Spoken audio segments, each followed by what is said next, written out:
Значи здрава на сите. Значи од толку луѓе кои што го имат гледано видеото, само двајца забележаа дека има технички проблеми и дека не може да се види Cardano Wallet.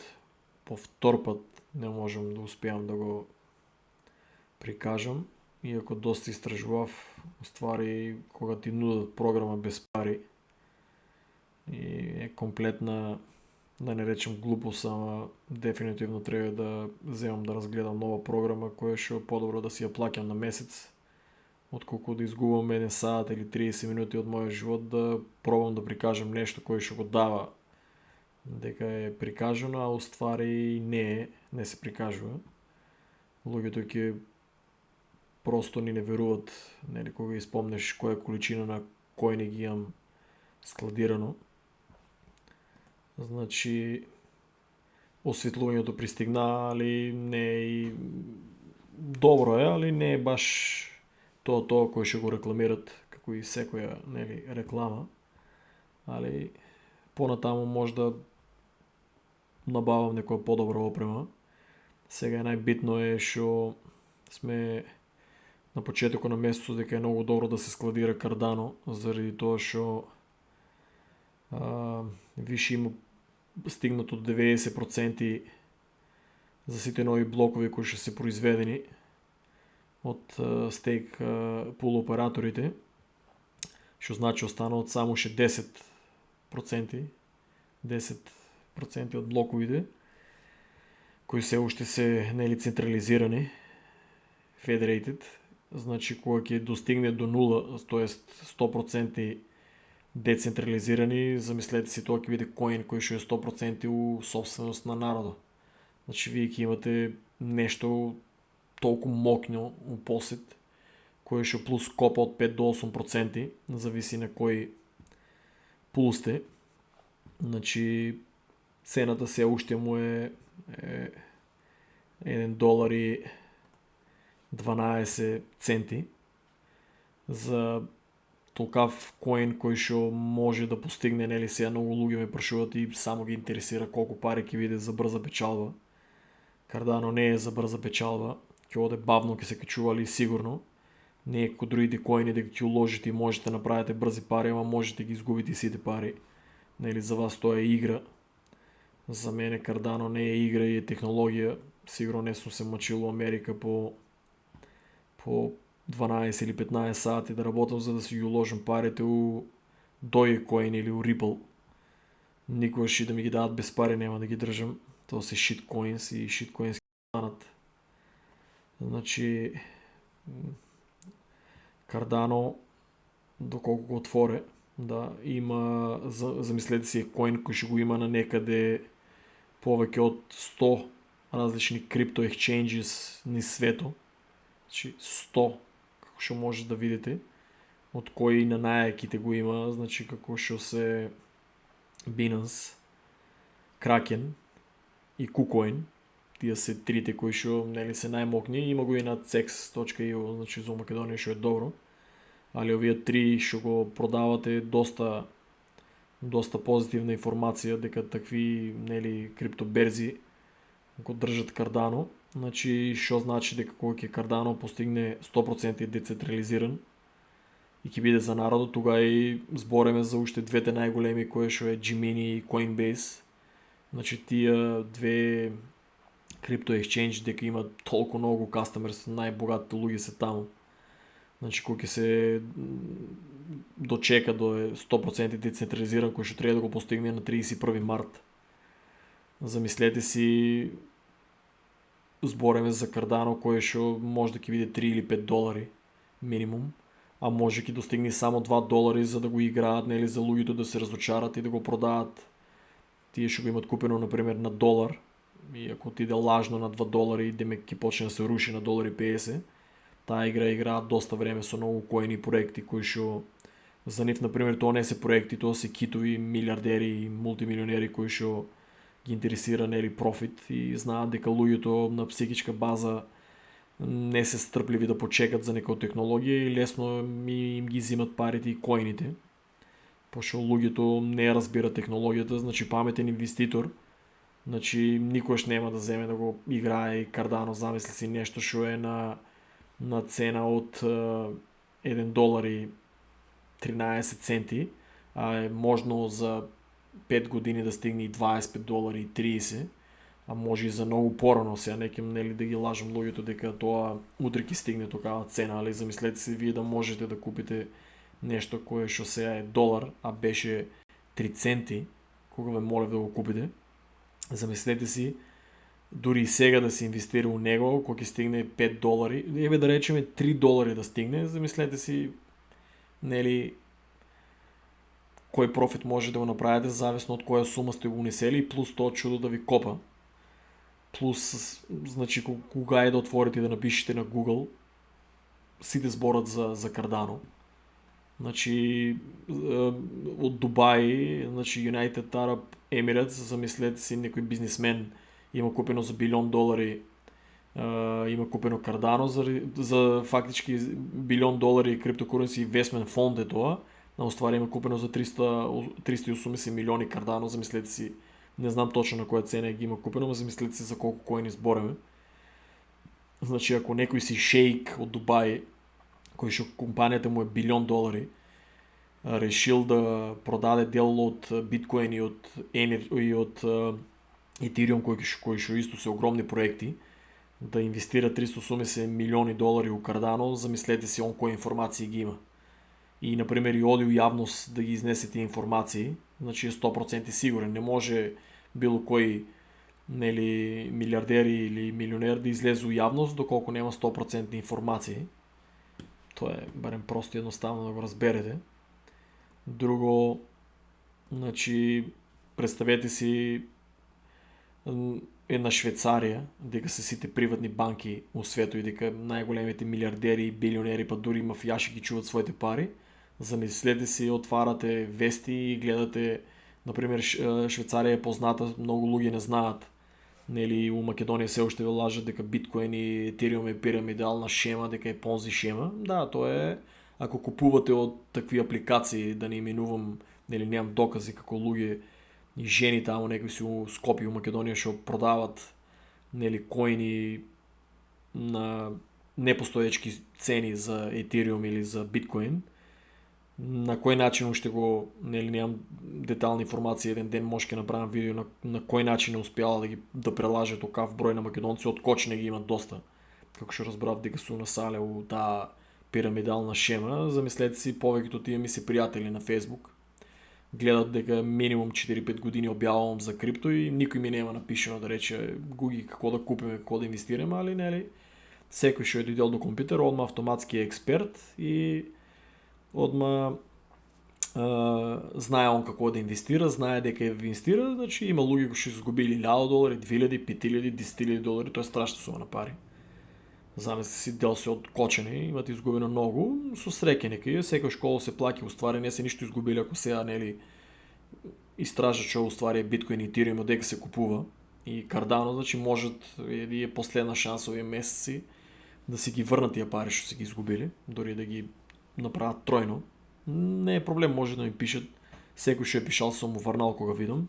Замислете си, например, на гледај Швейцарија крипто вали, така ја викат, у Зук е, Зук не знам како се точно изговара, е мало градче валјда, кое што е, замисли си, прифаќа у биткоин и Ethereum да плаќате такси.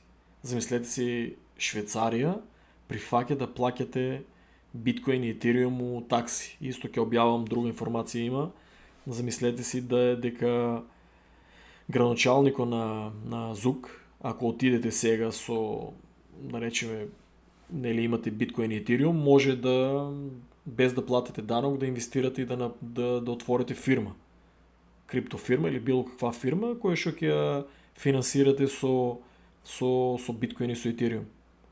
Исто ќе ви дадат и дигитално ID и вие може да бидете како бизнисмен у Швейцарија со биткоин и со Ethereum. Замисли со крипто, со нешто што до вчера го плука и се смеја сите.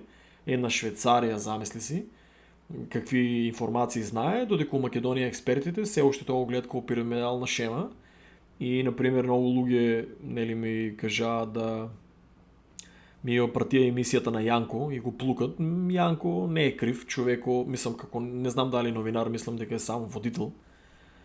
А, доста е човеко што се маче нели да најде луѓе. Не мора да го укривуваме сите дека е глупи емисии. Првата емисија беше катастрофална. Поради таа емисија многу луѓе погрешно го разбраа и биткоин и крипто. Втората емисија му беше добра, со типо самиот се кажа дека нели не е експерт за крипто, или е експерт за безбедност, многу добро младиот дечко, мислам дека босанец или нешто. Родено Македонија со босанско име, или сега да не шпекулирам, не се сеќавам, многу добро објасни, секој чест. Третиот дечко, дека беше Прилип или Битола, не се сеќавам, исто добро објасни. Изненаден сум нели колку разбира за крипто, али интересно е дека вика дека било ризик да се инвестира, значи типо иако нели на памет не ја научил лекцијата и ја знае да ја повтори, сепак не разбира дека тука нема никаков ризик ако знаеш што купуваш. Ако ти купиш биткоин, ако купиш Ethereum и Cardano, ја три кои што упорно ги форсирам, нели, додека има 2200 коини кои што толку многу луѓе загубија пари, кои што гледате овај коин да се сруши, па се враќа на истата цена, дури оди и многу повише и двојно и тројно. Значи, типо што е трети во емисијата, не се сеќавам, може и да ми пише ако некој му прати емисијата, да му објаснам колку е ризично и да му покажам моите сметки. Аз ги имам покажувано сите сметки. Значи не се плашам да покажам сметки и затоа го правам крипто канало за да покажам дека, нели, ако покажеш ти на македончето, секој ще треба да му покажеш за да верува. Ако не покажеш, нема да верува. Значи друг нема да најдете гастарбајтер или иселеник да се покаже сметките. Мене не ми пречи да, нели, секој македонец или балканец му прикажам и да научи. Да излезе од таа сиромаштија, да излезе од таа спортска, да излезе од тие, нели, таму работи кои што се ги фрлат за комплетни 100% дека ги изгубат. Ја толку имам другари кои што се комарджии, да речем, што имат изгубено се. Немат ништо добиено. Не сум 37 години ниту еден видел да е станал богат од спортска и од тие игри тамо на среќи што ги играат и глупости, додека јас за скоро 3 години, точно 4 години, не можем да кажем, али 3 години точна инвестиција, голема, мала инвестиција, направив толку многу голема на сума. Најголемата вредност на тоа што имав направено беше, го имам прикажано, беше $400,000, па $500,000, па $600,000. Сега малку е нели паднато, али замисли си имам направено крипто $600,000. Сега нели не е кеш, многу луѓе викат не си ништо направил додека не ги смениш у кеш. Тие не разбират, јас за една секунда можам да ги сменам у stablecoins и да имам $600,000 на, нели, да изгледат на сметка за да ја покажам на они за да се задоволат, али мене ме гајле они што веруват. Значи финтата е да ги држиш у коини кои што нон-стоп одат нагоре и надоле. Ја никош не сум купувал ризични коини, нели, да си играам со мојата пот и со труд, кои што у Америка сум румбал и по 12-15 сати и кои што сум доста добро платен за тоа, за разлика у Македонија рмбат за смешна сума на пари. На секој сум кажал може да аплицират за, ако сум ја изведел виза, може секој да изваде виза. Не само да кукат и да плачат и да тражат пари на заем, ја кажав пари на заем неам. Уеднина планирам да помагам, имам проекти кои што ги планирам за Кочани и за други градови. Али тоа сме уште далеко. Тоа можем да кажем дека е декември, кој што биткоин очекувам да достигне измеѓу 100,000 и пола милион од еден биткоин, кој што за другите ќе е нели полна фантазија. Ethereum очекувам да достигне исто цена измеѓу 10,000 и 30,000 долари до декември. Значи многу луѓе ќе речат, леле, сигурен ли си, и 5,000 да достигне, сметај на таа количина на Ethereum што ја имам. Јас сум више направил страшна сума на пари, али нели да не ја менам темата, замислете си, у Швейцарија се плаќа биткоин, со биткоин и со Ethereum такси. У Америка се плаќа со биткоин, у повеќето држави бираш измеѓу долари и биткоин да плаќаш такси. Значи, замислете си ја рекламата да една у Швейцарија се зборат за биткоин, за Ethereum и за Cardano. Тоа е страшно нешто. Значи чекай само да не забравам, значи да активирам, да може да се да се надевам дека овај пат, нели, да бидам сигурен дека ќе се види конечно тај Deadlius Wallet, Cardano Wallet. Значи тука сум више на втората опција поради самата програма која ќе коче со интернетот, кој ќе го имам најаки, али уеднина планирам и да го сменам. Не да го сменам интернетот, да ја сменам самата програма. Значи многу луѓе ме прашаа дека, например, втората иконка што е Delegation Center, ако идете на Stake Pool, значи тука имате калкулатор. Значи со тај калкулатор го влечете, јас го више средив, нели, го влечете.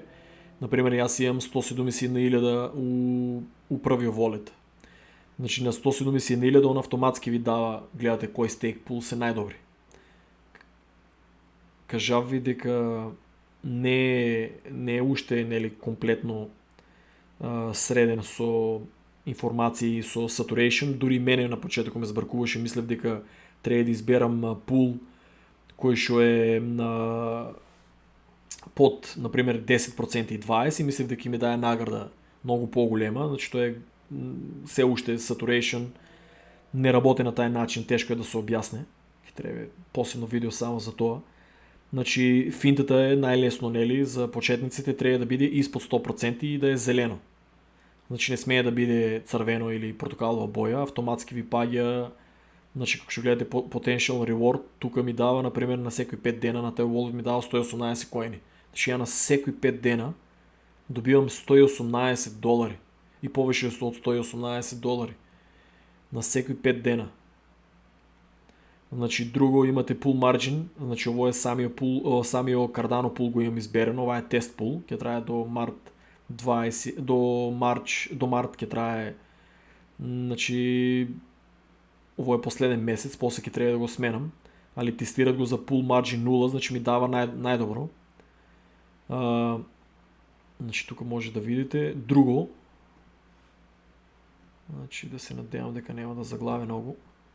Значи како што гледате колете надоле, имате многу пулови и да речеме овај пул 488 што е, например, гледате дека saturation му е 0.11. Али ако го изберам, потенцијална reward е 108, значи многу помалку коини ќе ми дава. Плюс pool margin ќе ти пресмета 1.50, значи автоматски гледате колку мала сума на... Значи забравете тоа, saturation, да не се збркувате, не го гледајте. Дури за мене е тешко да го објаснам. Значи најдобро е да ги изберете првите пулови, тие што ме прашаа кои се најдобри, оставете тие реклами што ги гледате на Twitter, оставете тие реклами што ги гледате на Telegram, исто така можеме да ви кажем дека Telegram комплетно може да блокирате апликацијата. Таму најголем процент на луѓе кои ќе се хакирани се од Telegram. Најголем процент на луѓе кои ќе се хакирани Telegram. Комплетно може да го блокирате Telegram и да не го користите. Значи тука имате првите stake pool, кој да го изберете, нема да сгрешите. Плюс минус ке е 1 коин, нели? Ке секојаш ќе гледате pool margin, да не е многу, али автоматски ви е пресметано. Сега да се надевам дека само да адзирнам програмата да видам дали снима, да бидам сигурен. Значи ви го мојот wallet. Значи банк Shelly ми се вика, 107.000 имам. 107.855, значи до сега ми изкопа 855 плюс. Чу вредност од 190.000, сега нели е падна на цената. 190.000, тука новиот волет гледаш, може да видите еден ада е у 1.12 вредност. Замислете си колку иде на 1.48. Значи, тоа е првиот волет што го имам. Вториот е Pay.000. Pay.000, значи у вредност имам Pay.000 251 Cardano. 251 ми има ископено за оваа бројка, само да не знам, во вредност од $281. Значи, кога беше Cardano $1.48, ја имав некаде у вредност Cardano од $340.000. Значи, иако знаев дека ќе паѓа, кога беше 1.48, да ќе падне дури до 1.30, не верував дека ќе падне до 0.98, кој први пат што стварно го изиграа. Гледате дека не сум лаком, иако можев секој ден да правам, ако само го играев, можев дневно да правам по $17.000. Значи 3 пати по $17.000 го рушија, имаше денови. Затоа си откажав од работата, ќе седам дома, ќе го пратам, али нема никош да си играам со, нели, имам 10.000, 20.000 кардано кои што можам сега, нели, ги имам ископано и да ги нели пробам да ги трейдам за сметки, што планирам, али да земам да си играам комар со 170.000 кардано и другиот волет 50.000, негде 230.000 кардано. Значи, доста луѓе познавам кои што имат продадено и немат успеано да купат на истата сума. Така да не планирам да си играам комар со нешто кое што замислете си, ако пресметам а, 230.000 кардано, значи 230.000 кардано, до тогава ќе ми скопа ново по 230.000 кардано до декември, да речеме само да отиде еве најсигурно, да ја речеме $3. Значи јас ќе имам $690.000, 700 и скоро $700.000 у кардано. Замислете си сега на тия $700.000 кардано, 5 до 8%, зависи на кој пул. Значи јас доживотно нема да морам да работам.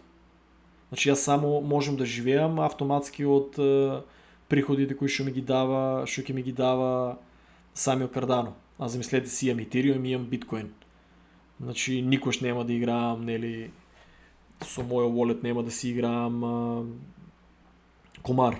Значи на сите јавно ви го прикажувам wallet, ово е трети обид што да се надевам дека го е снимала програмата, еве ја проверив самата програма дека снима. Може да видите дека е уклучена. Не можам да видам, нели, сега моментално средината на програмата дали го доловува. Првите два пати не успеа да го долове, што е доста чудно. Тоа е волето. Значи, еве ги коините. Ако ви е тоа нека сигурност и да инвестирате, јас сум кажал дека давам дури гаранција на секој што ќе го купе коино, иако нели не е финансиски совет и е лошо да кажувам, нели, гарантирам на секој да го купи. Али ако јас сум направил $340.000 на старата сума, значи сигурно има доста интелигентни луѓе кои што можат да разберат.